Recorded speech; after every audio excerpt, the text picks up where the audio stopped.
There is something special about the energy in Los Angeles when the Lakers finally come back home. And this time the excitement has a spotlight pointed straight at Luka Doncic. Ever since that massive February trade shook the entire league, people kept wondering if Luka would actually feel comfortable leaving the city where he built his name. He had settled into Dallas for years, made it clear he envisioned a long future there, and looked like someone who would stay rooted in Texas for most of his career. But then Los Angeles happened, and the moment he hit the West Coast, it was as if the city opened its arms, and Luka stepped right into a lifestyle that fits him perfectly. The rhythm of the season has only helped solidify that connection.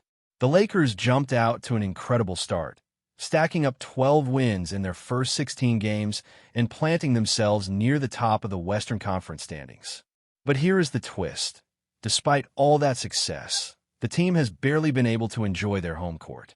They have spent a huge chunk of November living out of suitcases, traveling from city to city, playing 6 of their last 7 matchups away from Southern California.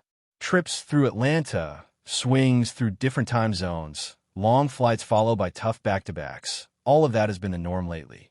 So after grinding out a victory against the Utah Jazz on a Sunday night, the feeling of finally heading back to Los Angeles hit differently. And no one seemed more relieved than Luka. The moment the game ended, he made it clear he was counting down the minutes until he could get back to the city he now proudly calls home. He talked about how good it feels to step out into the California sun, how much he enjoys being near the beach, how much he feeds off the crowd inside the arena. And you could tell by the way he spoke that this was not just a player liking his new team. This was someone genuinely falling in love with a place. What makes the moment even better is the stretch of games the Lakers have coming up. They face the Clippers on a Tuesday night, and then they get the rare luxury of spending the Thanksgiving holiday at home before stepping back on the court on Friday to host Luka's former franchise. That matchup alone is going to be a spectacle, and everyone knows the storylines will be nonstop. After that, the Lakers continue their homestand against New Orleans and Phoenix before preparing for a 3-game trip out east. But for now, the focus is on Los Angeles, and you can almost feel Luka soaking in every second of it. It is wild how fast things change for him. It has not even been a full year since he arrived, and he already talks about the city like it has been his home forever. When a superstar starts feeling that level of comfort, it changes everything. It affects chemistry, it impacts performance, and it sets the tone for the years ahead. Luka still has 3 seasons guaranteed under his current contract, and with the way things are going, it looks like the purple and gold might be the place he truly settles into long-term. But the trip back home is not the only reason Lakers fans are buzzing. That win over Utah revealed something important about this roster, something that goes beyond flashy offense or big performances from household names. Luka did have to log heavy minutes to keep the team afloat, but he did not do it alone. Several players who do not usually take center stage stepped into huge moments and delivered when the Lakers needed them most. The night took an unexpected turn when DeAndre Ayton was ruled out for the entire second half.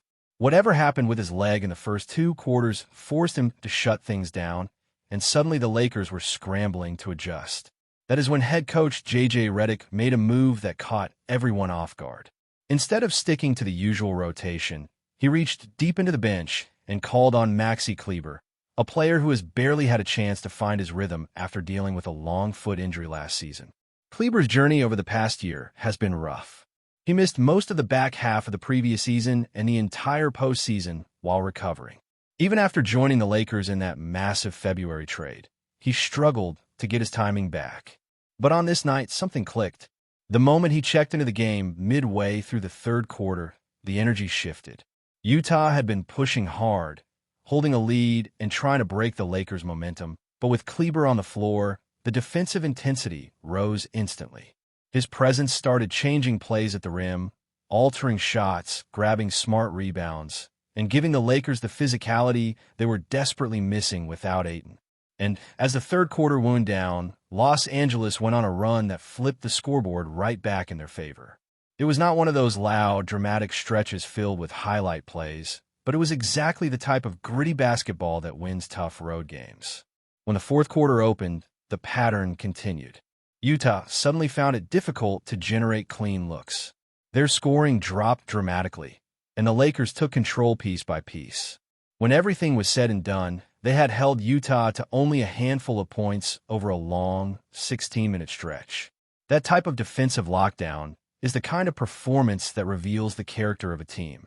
After the game, Luka did not hesitate to give credit where it was due. He praised Kleber immediately, talking about how much he trusts him, how hard he works, and how impressive it was to see him make such an impact after so much time away from consistent minutes. And the best part is that Luka knows Kleber well, having played alongside him before the trade.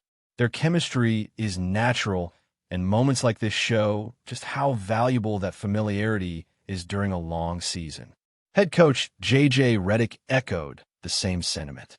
He pointed out that this was not just about one nice shift from a bench player.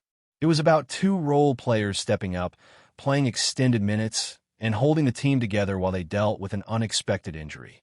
He made it very clear that defense was the reason they walked out of that arena with a win. The Lakers are still one of the worst shooting teams in the league right now based on percentages, but he believes that is not who they actually are. And nights like this prove that when the shots are not falling, they still have a way to grind out victories.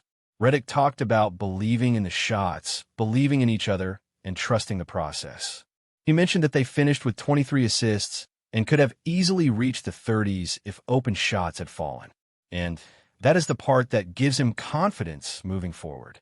If the defense remains strong and the ball continues to move, the offense should eventually settle into something more consistent. For now, what matters is that the Lakers found a way to win with effort, discipline, and contributions from players who are not usually in the spotlight. And with the team heading back home, the atmosphere around the franchise feels lighter, more energized, and full of momentum. Luka is happy. The team is clicking. Role players are stepping up when called upon. And the road ahead looks promising as they prepare to play in front of their fans again. When the Lakers landed back in Los Angeles, it felt like the perfect moment to reset the tone for this early stretch of the season. The city has been waiting to see how this group looks when they are finally well-rested, comfortable, and playing in front of their home crowd for more than a single night at a time. There's a different energy inside the arena when the team returns from a long road trip, and you can already sense that fans are ready for a stretch of games that will really show who this roster is becoming. And with Luka Doncic embracing every part of life in Southern California, the storyline just keeps growing. Luka's presence has shifted the identity of the team in ways that go far beyond scoring or assists. The pace changes when he brings the ball up court. The spacing looks more natural. The confidence from younger players rises the moment he calls a play or signals for someone to relocate. It is the type of leadership that does not need shouting or dramatic gestures. It is the calm command of someone who understands how to control a game from the moment the ball leaves the referee's hand. You can see how that influence trickles down to the role players as well. Guys who were struggling to find consistency earlier in the season suddenly look more comfortable making quick decisions. The ball is moving with a rhythm that comes from trust, not just from running plays on a clipboard. And that is one of the things J.J. Redick has been trying to build since day one. A team that stays connected through ball movement, effort, and physicality on the defensive end. What happened in Utah was a perfect example of that philosophy in action. When the game demanded physicality, when Ayton had to leave the court, when the Jazz tried to push tempo and attack the interior, the Lakers did not collapse. Instead, players who barely touched the floor in the previous week suddenly stepped into high-pressure minutes. That is the type of thing that can quietly change a season. Not the highlight plays or the big scoring nights, but those stretches where backup players deliver exactly when the team needs stability. Maxi Kleber's performance was a reminder of how important depth can be during a long season. He looked more mobile than he had in nearly a year, sliding his feet on the perimeter, contesting shots without fouling, and making smart rotations that disrupted Utah's rhythm. The timing of some of those defensive reads was impressive, especially for someone who spent months trying to recover the feel of the game. There was a possession late in the third quarter where he switched onto a guard, cut off the drive, recovered to the paint, and challenged a second attempt at the rim. Plays like that ignite an entire bench, and you could see Luka feeding off that energy instantly. Gabe Vincent also deserves a lot of credit for holding the backcourt together during that stretch. His defensive pressure at the point of attack made Utah's guards uncomfortable, forcing them to start sets later than they wanted. He fought through screens, closed gaps, and played with an intensity that shifted the pace of the game. Even without scoring much, he influenced everything by disrupting passing lanes and speeding up decisions for Utah's ball handlers. These details matter because they show that the Lakers are learning how to win games in different ways. They are not relying solely on shooting, which has been inconsistent. They're not depending on pure star power to carry them for long stretches. They are building a foundation based on defensive identity and smart, patient offense. And that is the type of approach that tends to hold up when the season gets deeper and games become more physical.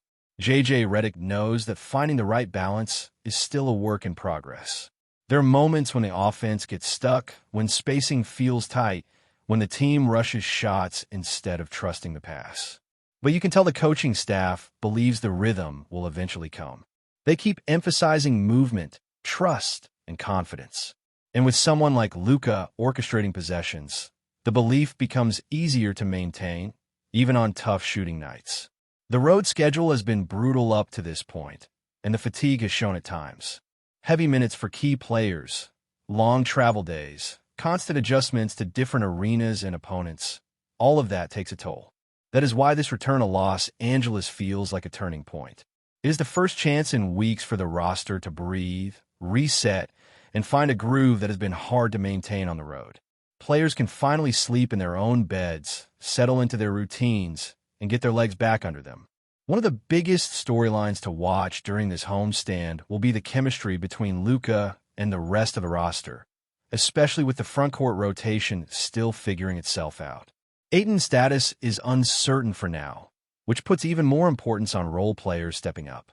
Jackson Hayes brings energy and verticality, but the team will need disciplined rotations and physical rim protection while Ayton recovers.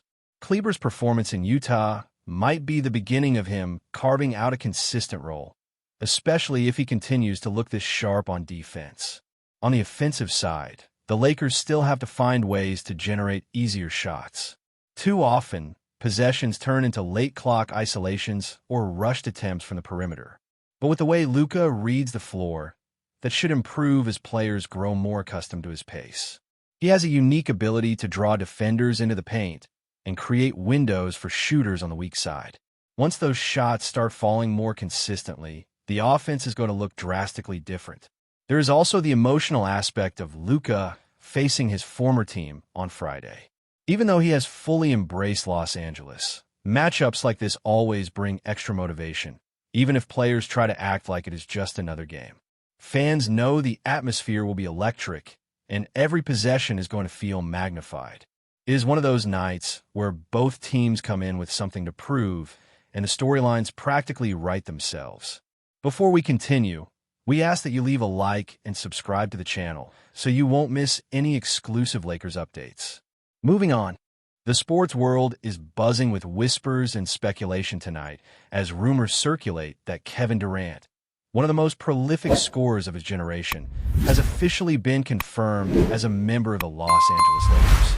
Though details remain scarce and sources are still cautious, insiders hint that the deal could reshape the landscape of the NBA in ways few imagined just months ago. The mere prospect of Durant donning the purple and gold has sent fans into a frenzy across social media platforms, with hashtags trending globally and Lakers merchandise reportedly flying off the shelves online. While official statements remain cryptic, the chatter suggests that Durant's move to Los Angeles isn't just a routine transaction. It's a seismic shift. Analysts are already debating how his presence could influence team chemistry, offensive schemes, and the overall trajectory of a franchise hungry for championship glory. Speculation abounds about potential roster adjustments to accommodate one of the league's most versatile forwards. Could this signal a new era for the Lakers, or is it just another high-profile experiment that may or may not yield the desired results? Veteran Lakers observers note that Durant's arrival could alter the very dynamics of the Western Conference, making every matchup against the team suddenly a high-stakes event. Opposing coaches and players are said to be recalibrating strategies in anticipation, and the basketball community is eager to see how Durant will mesh with the squad's established stars. Rumors of secret meetings between Durant and the Lakers front office have only fueled the mystique, suggesting that both parties see a bigger vision in play. Meanwhile, fans are caught between excitement and skepticism, with social media threads overflowing with debate over whether this blockbuster move could finally bring the long-awaited title back to Los Angeles. One thing is certain: the NBA world is on edge, eagerly awaiting confirmation and hoping that this rumor transforms into a reality that could redefine an entire season. For now, whispers of Durant in Lakers purple continue to dominate conversations, fueling dreams, debates, and endless speculation about the future of one of basketball's most storied franchises. Stay informed exclusively about Los Angeles Lakers news. Subscribe to our channel and hit the like button to keep receiving daily updates. Also, share your opinion on the news in the comments, as your contribution is crucial for the Lakers. Stay tuned for the next video.